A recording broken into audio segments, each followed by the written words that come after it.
দর্শক, আমাদের মধ্যে এমন অনেকেই আছে যারা প্রাকৃতিক সৌন্দর্যে পরিপূর্ণ পাহাড়ি গ্রামের সৌন্দর্য কখনো দেখেনি। দর্শক, আজকের ভিডিওতে তেমনি একটা চমৎকার পাহাড়ি গ্রামের প্রাকৃতিক সৌন্দর্য আপনাদের সামনে তুলে ধরবো।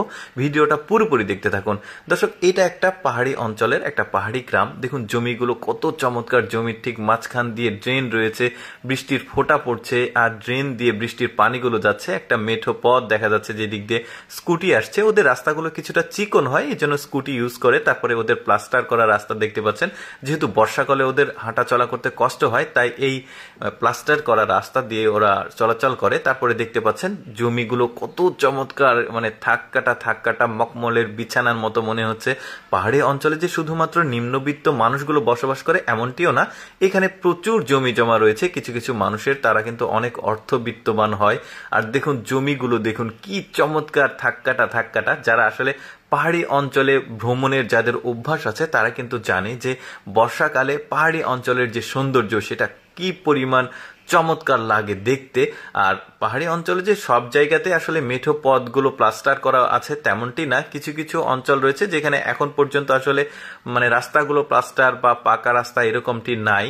তো আমাদের দেশের যে পাহাড়ি অঞ্চলগুলো সেগুলোতে কিন্তু এখনো ওই প্লাস্টার করার মতো রাস্তা এখনো তৈরি হয়নি। তবে সেখানে বর্ষাকালে অনেকটাই কষ্টকর হয় হাঁটা চলা করা। এই যে দেখতে পাচ্ছেন মেঠো পথ, ওই পাশে গ্রাম দেখা যাচ্ছে, বাড়ি দেখা যাচ্ছে। এই যে দেখুন উঁচুতে বাড়ি, এই যে দেখতে পাচ্ছেন মকমলের বিছানার মতো উঁচু নিচু যে জমিগুলো কত চমৎকার লাগছে।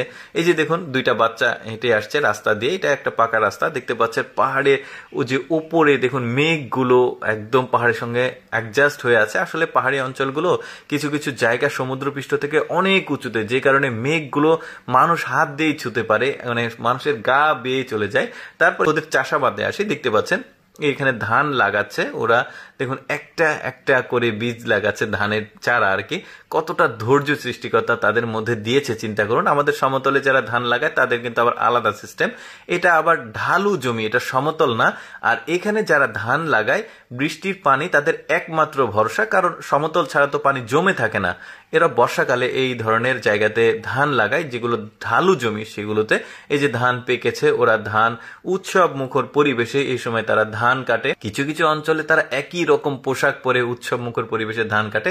দর্শক, এখন যে কুড়ো ঘরটি দেখছেন এটার নাম হচ্ছে জুম ঘর। অর্থাৎ যারা পাহাড়ি অঞ্চলের মানুষ তারা যখন চাষাবাদ করে ফসলগুলো কাটে, ওই সময় ফসলগুলো কেটে এই ঘরে নিয়ে এসে একত্রিত করে রাখে। তারপরে সুবিধা মতো নিজেদের বাড়ি বাড়ি নিয়ে চলে যায় ফসলগুলো। বেশ চমৎকার বুদ্ধি কিন্তু ওদের।